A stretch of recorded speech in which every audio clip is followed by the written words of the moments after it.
Okay everyone, welcome back to my channel. So in this video, we're going to be going over a requested video on supply and demand, using supply and demand with order flow footprint charts to identify a true area of supply and demand.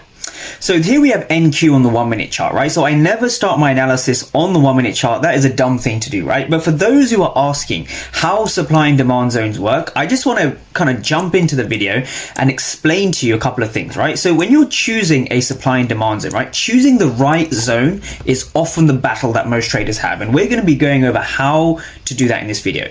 But the truth is, when you're choosing a zone to trade from, right, people call it fair value gaps, people call it order blocks, people call it breakers. There's a lot of things that people use, and there's a lot of things that people use, terminology wise.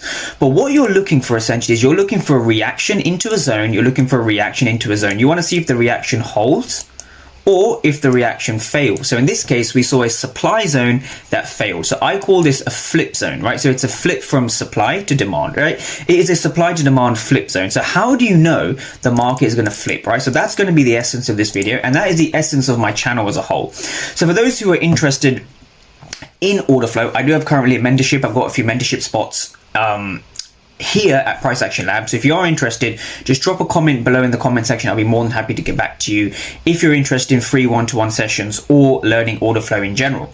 Now, with that being said, how do you determine an accurate supply and demand zone, right? So what you're looking for is you're looking for how price action behaves inside of this level, i.e. you are looking for the interaction between buyers and sellers over here. So simply put, when you see a demand area, right? So let's just break this down off the charts for 1 second, because I want traders to really understand this. When you see price coming into, let's call this a demand area to begin with, right? So this is our area of demand. I'm just going to label this demand.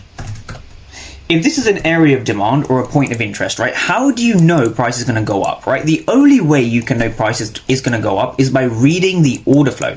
And so the order flow, I use the ATAS platform, ATAS, Advanced Trading Analytical Software. The